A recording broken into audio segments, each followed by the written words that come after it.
I need to be direct here.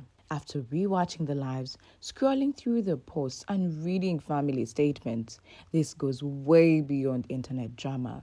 It is a pattern where every decision narrows the world around the children, leaving them with fewer lifelines than they should ever have. What gets framed as personal boundaries, spiritual growth, or keeping the peace looks in practice like walls that cut kids off from extended family, neighbors, classmates, and even doctors. That's why we're unpacking how isolation can masquerade as protection while functioning as control. The resilient Jenkins children are being isolated from their families on both sides. It's not just about Drew and Stephanie and all of them living in a motel together. Have y'all noticed they don't have friends? They don't have family that come around and help them. They don't allow help from either side of their families, and no one's talking about it. They already barely take them anywhere. And school just started, so before that, they obviously were just staying in the motel, other than the 1 or 2 times they went to the park. Not only are they choosing to struggle with all of these children, but the fact that they have no support system for their kids is crazy. Like, if they're not going to be the support system that they need to be for their children, like, at least have some type of family to lean on, and they don't even give them that. That just doesn't seem normal to me at all. Stephanie and Drew have reportedly lived motel to motel for roughly 8 months, forced to relocate every 28 days, creating an endless reset that destabilizes their 5 children. She has publicly described her family as toxic and claims she doesn't need them, effectively blocking her kids from grandparents and relatives who could provide support. Drew's side of the family is similarly closed off. He cites trauma, while his sister claims he chose distance after neglecting his first son. Both narratives' coverage is cutting family ties. The children's social life is thin. One pack day in a whole summer, a couple of errands, and claims of being followed used as a reason to avoid outings. Education has been inconsistent, with attempts at homeschooling in a motel room before returning to school. Healthcare raises concern. Self-diagnosis, preference for herbs, and allegations of long gaps in pediatric care, even when visible symptoms appeared. Past captions about superior genetics are describing a child as beastly, sparked criticism of racialized or hierarchical language. Here's the problem. When housing is unstable and every support line, family, school, doctors, peers is narrowed, the kids are left without exits. Engagement is in the hinge. Stephanie frames her family as toxic, talks about incompatibility, and makes clear her cutoff is personal. So my daughter came up to me today and said, "Hey mom, did you have friends when you were younger because you don't have any now?" Thanks. My sister and I have grown so far apart in the last couple of years, and I'm not even sure she knows why. She just has this opinion that I've just lost myself and become a person that just doesn't want to associate with the family. But she has it completely wrong. These past couple of years, I've gone through a tremendous spiritual growth and changeover. I don't know how else to put that. So I just kind of like, what is the point of waiting for the inevitable? Why not make the decision that we don't jive together? And it sucks. It freaking hurts like mad because this is the family I grew up with. This is my sister. I mean, she was my best friend from birth, bro. You don't even know the depth of what you don't know, and you sit there judging. You know, the reality is I am probably close to halfway through my life and still don't have friends. So I'm kind of feeling like maybe it's just my reality that I'm not gonna have friends. But when that decision extends to her children, who still need contact with safe relatives, it becomes deprivational. Housing instability compounds it.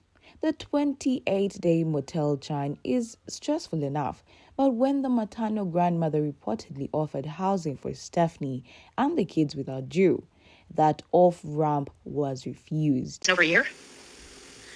I have a new grandbaby who I've only seen on social media when other people post videos of my grandbaby.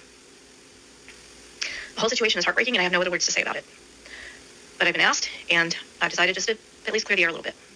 Anyhow, I am here for Stephanie. But make no mistake, I have absolutely no room in my heart, in my home, or anywhere in my... I just can't even go there. Drew's not welcome here. He's not welcome here.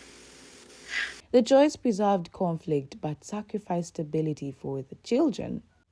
On Drew's side, his narrative of trauma is disputed by his sister, who insists he was loved until he distanced himself after becoming absent for his first son.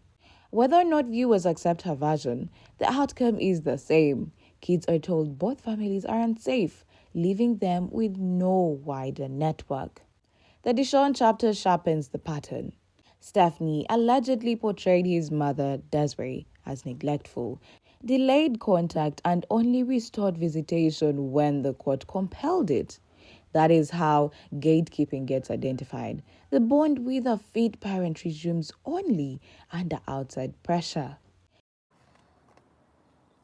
Can you get off my freaking shit with that? Please. I'm so tired of that. There's nobody, he's not trying to be freed from anybody. Okay? He's one of the only reasons I still put up with Drew's crap. It's because I low-key wonder what kind of parenting that child's gonna end up with without me in the freaking picture. Mind you, someone was absent for so long until social media was an interest in the matter. How does that show real concern, real love for the child in the first place? I was here by choice.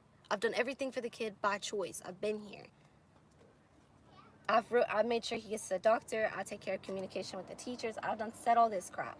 So it isn't me who needs to keep seeing all these freaking comments. I love that kid with my whole soul. And like I said, he's one of the only reasons I put up with shit as long as I have. The social vacuum is just as stark. Reports say the kids spent most of the summer indoors, aside from the few errands. When the unpack day was framed with claims of stalkers without corroborating video, fear became the explanation for isolation, even though outside spaces like school and playgrounds are crucial for healthy development. Is to provide the life that your kids deserve, yet you won't go get a job. You and your man will not go get a job and provide that life that they deserve. You would rather live in a hotel with your 5 children. You knew prior to being evicted that you were going to be evicted. And what did you do? You ignore everybody. You ignore everyone telling you to prepare. And then you're getting mad at the resources that can't help you because you waited until the last minute to ask for help. And when I say that y'all would rather live in a hotel, let's think about it. Y'all are making money from this app. You have sub-only content. You have sub-only content on Instagram. You're making a lot. Speaking as a creator myself and how much I make on this app, there's no way that you're not making money. And when you are making money from social media, you should be using that for your family. Not to go to Target, not to go shopping. When you are going through tough times, you should be handling that responsibly as a mother and as an adult. When people see you going to Target while you're living in a hotel, washing dishes in a fucking bathtub, yeah, people are gonna fucking talk about you. On-camera slip-ups further erode the gentle parenting image. Yelling, swearing, and dismissing children mid-life. If that is what appears in public, it raises questions about the private climate and underscores why outside adults are important. Healthcare choices push the concern further. Preferring herbs for minor illnesses is one thing, but self-diagnosing fetal alcohol syndrome or autism without specialists and delaying treatment for visible conditions like crossed eyes points to a risk. The response to public pleas, invoking privacy instead of documenting care, only deepens the concern. Sometimes I really feel like they just don't care about helping. Because, I've straight up never had bronchitis. This is my first time. And I don't know, I read 4 different things they could have done to just help me. But this guy that told me, the doctor that I went to urgent care and he just had this, really condescending attitude. And he's like, oh, without a doubt, I know what you're dealing with bronchitis, and just more or less just show me the door, And I already kind of knew because I've dealt with it before. I've had lots of patients and shit that I've personally worked with. I just felt like I didn't even need to go in there. I really feel like every time I've gone to the doctor lately, that's been the case. I already know what I'm going in for, what they're going to say, and they don't send me out with any kind of help.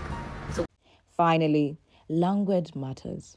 Posts about superior genetics or describing a baby as beastly don't read like awkward phrasing. They reveal a worldview that sort kids by traits. In a family already under stress, that signals troubling hierarchies. Stephanie saying she cut off her family. Sure, setting boundaries with relatives might be her choice, but the kids didn't make that call. They still deserve cousins, grandparents, and connections beyond two parents in a motel. This isn't just a family feud, it's kids losing their safety net. Screenshot of grandmother offering housing for Stephanie and the kids without Drew. Imagine turning down a stable roof just because it came with strings you don't like. While adults are fighting, the kids are the ones stuck in the motel limbo. Declining that offer didn't just reject mom, it rejected stability. Drew's sister disputing his trauma claims. When both sides get written off as toxic and nobody outside is allowed in, it starts looking less like protection and more like control. You can't erase an entire extended family without raising eyebrows. To me, raising daughters when I have zero confidence is freaking hard. I'm trying to raise daughters who have confidence, who believe they're beautiful, who know they're smart, who, want to rock whatever outfit they want and have confidence to go out the house. And anxiety doesn't keep them in the fucking house. That is so hard when I am zero confidence and have anxiety that just rules my fucking world. And I mean, I love my partner and I don't want to say nothing negative about him, but... Wait a minute, Stephanie, you wouldn't want to say what about King Daddy Drew?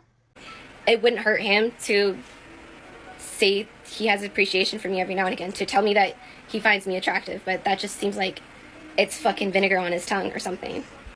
No, not King Daddy Drew. So I gotta know, is there other women who can relate to this? Does your man not ever tell you you're attractive and you just kind of have to assume he's still attracted to you? Court confirmation of Deshaun's resumed visitation. Let's be real. Court don't hand overnight visits back to unsafe parents. The fact that visitation was reinstated tells us the block wasn't about safety. It was about gatekeeping. Live stream of yelling or dismissing kids. I really want to know, what do Stephanie and Drew at this point gain by keeping Deshaun? Why don't they just give him back to his mom or at least have some split custody? I do not understand what is there to gain at this point. Drew, you had him because you got benefits, you got housing. Because of him, you lost that housing. Stephanie, what are you trying to prove a point? Who are you trying to prove a point to? Because it's very clear that he's the least favorite. It's very clear that he's being mistreated. It's very freaking clear that he is the bottom of the barrel when it comes to those kids. Especially when I see the difference in the birthday treatment, how she treated her daughter and treated him, the difference in the presents, and then even the fucking decorations. It is one less mouth to feed, one less body to clothe, one less child to worry about in this horrible situation that they got themselves in willingly. If this is the cleaned up version we see online, what does the unfiltered day-to-day look like? The slip-ups matter because they hint at a much harsher private life. Posts where Stephanie self-diagnoses and rejects doctors. Hubs have their place, but they don't replace pediatric checkups. Skipping doctors isn't holistic, it's risky, and the kids are the ones who carry that risk. Posts about superior genetics or beastly baby. If you guys think when Stephanie Jenkins said that being pregnant with a black baby is way harder than being pregnant with a white baby, if y'all think that was crazy, then I need you to brace yourself for what I'm about to show you, because it gets even worse. She has said even worse things about her biracial children. And if you need a recap on who Stephanie Jenkins is, she's the mother. The family of 7 is living in a motel room, all crammed together. Now, look at this. Okay, so this is from her main TikTok. She posted this a while ago in October. POV, you're pregnant with superior genetics that fight through terrain of Makoko and more, so you don't let fear hold you back from doing normal tasks. What? Girl, what are you... But then we need to read the caption because it gets worse. This honestly isn't meant to ruffle anyone's feathers. It's a post giving respect to how incredible my hubby's genetics are. He makes some of the strongest, most resilient babies. Of course, I play my role, laugh. What are you... Side note, I never discredit the strength and amazing abilities of my 2 daughters from my previous baby dad, because those 2 girls are white, not mixed. They are unstoppably strong little ladies that haven't let genetics or circumstances hold them back. Girl, you are... Okay, then she says this. This is also screenshotted off her TikTok. POV, breastfeeding a beastly baby has you constantly stuffing your face, in reference to her biracial son. And you can hype up your partner without ranking your children. These captions don't read like compliments, they read like comparisons, and that's damaging when kids are already in a fragile environment. Some activity recap with few outings and claims of stalkers. If the camera caught the pack day, why didn't it catch the so-called stalkers? Using fear without proof as a reason to stay locked in only reinforces the pattern of isolation. The real escalation happens when all of these separate issues start piling on top of each other. You've got the unstable motel routine, the total cutoff for both sides of the family, the court stepping in just so one child can see his mom, the long stretches where the kids hardly go anywhere, the questionable health care choices, and even the way she talks about her own children. When you line them up side by side, it stops looking like a few private decisions and starts looking like a system of isolation. And at that point, it's no longer about what Stephanie and Jude choose for themselves. Schools, doctors, and courts are built to notice when children are losing their safety nets. And that's exactly where this is heading. Stephanie cutting off both sides of the family, saying no to her mother's housing offer, blocking Deshaun's mom until court forced her hand, limiting outings with few stories, and even talking about homeschooling in a cramped motel. If we saw the kids having regular time with relatives, if they had a stable housing to go to, if there were doctor visits on record, steady school routines, and friends around them, then this theory would fall apart. When you push out every adult, kids lose people who can look out for them. Without those eyes and ears, risks go unnoticed. The constant live stream arguments, the attention-grabbing captions, and the never-ending drama cycles. A calm stretch online paired with proof that things are happening quietly for the kids, like school papers, doctor checkups, or steady housing, would show this isn't about clout. Platforms reward messy drama, but the kids end up paying the price for the views. Talking about hubs instead of doctors, distrust of schools, and making medical calls without experts. If we saw regular pediatric visits, teachers looped in, and some openness to outside help, that would weaken this theory. Personal beliefs can guide your own life, but they can't cancel out a child's right to healthcare and education. Once you take away family, school, friends, and doctors, you leave kids boxed in with nowhere else to turn. When schools or neighbors report repeated absences, skipped medical care, or blocked visits, CPS doesn't just ignore it. They can step in with plans, constant monitoring, and sometimes even push for placement changes. Courts don't look kindly on parents who get keep. If a judge sees a pattern of blocking family ties, they often hand down clear custody orders or tighten visitation rules so the kids aren't stuck in the middle. Chronic absences, sleeping grades, or kids showing unmet needs will trigger mandatory reports from teachers. That brings in social workers or counselors who may dig deeper. Online chaos can feel profitable, but advertisers and YouTube don't feel like safety controversies. Repeated red flags can hurt monetization or even shrink distribution. The real signs of change will be obvious. Stable housing that lasts more than a few weeks, doctor visits with real records, steady school attendance, and the kids actually having contact with safe relatives. Parents can tell the internet they are protecting their kids, but if the children's daily reality is isolation and missed care, that gap becomes dangerous. The only way to close it is by letting more safe adults back into these kids' lives. Family, teachers, doctors, so the kids aren't left with no one else to turn to. Here's the bottom line. Adults can feud and rebrand all they want, but kids can't be collateral. Stability means accepting safe housing even if it complicates relationships, taking kids to doctors instead of self-diagnosing, keeping them in school even when it's messy, and saying yes to relatives who are ready to show up.